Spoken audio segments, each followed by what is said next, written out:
I am so glad you are here. It is Herby Thursday in my world. So we are going to talk about the beautiful, the one, the only Rosemary. How could I not talk about Rosemary in September when we're thinking about people heading back to school for some of us? Because that's what this has been known for thousands of years.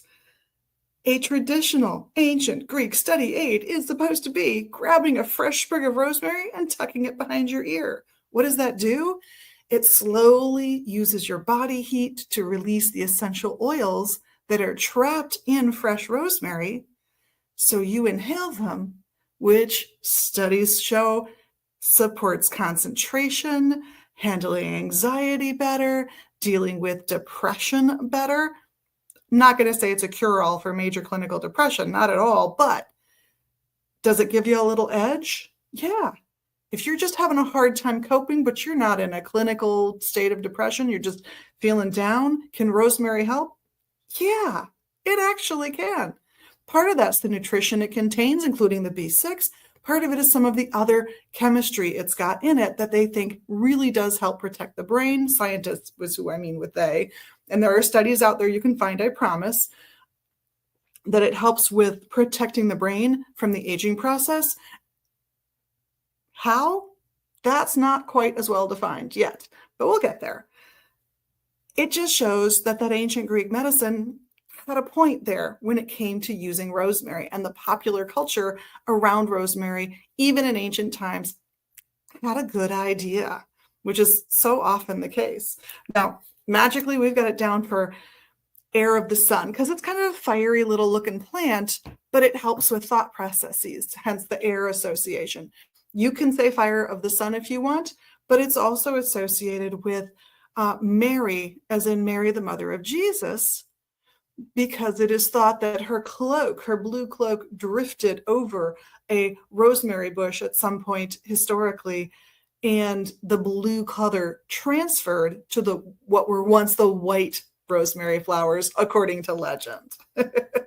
I just think it's a fun legend. But the plant, in sympathy for Mother Mary, elected to take on that color of blue in her honor.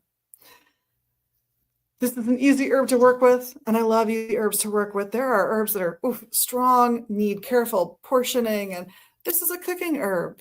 Eat it till you don't like it. And word to the wise, if your thyroid is off in any direction, even subclinically, you might like this more than anyone else you happen to cook for. And if that's the case, cut back. Season your own plate with some extra, though, because you're benefiting from it until, you don't like the taste.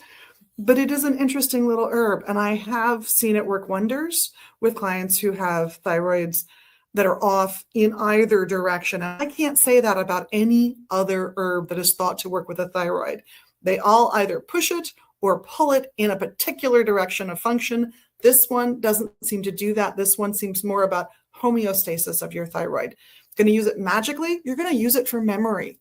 You're going to use it for those associations I talked about just a few weeks ago, where we were talking about how it's been used in wedding bouquets and in funeral bouquets for remembering the social bonds that keep us together as families, as communities.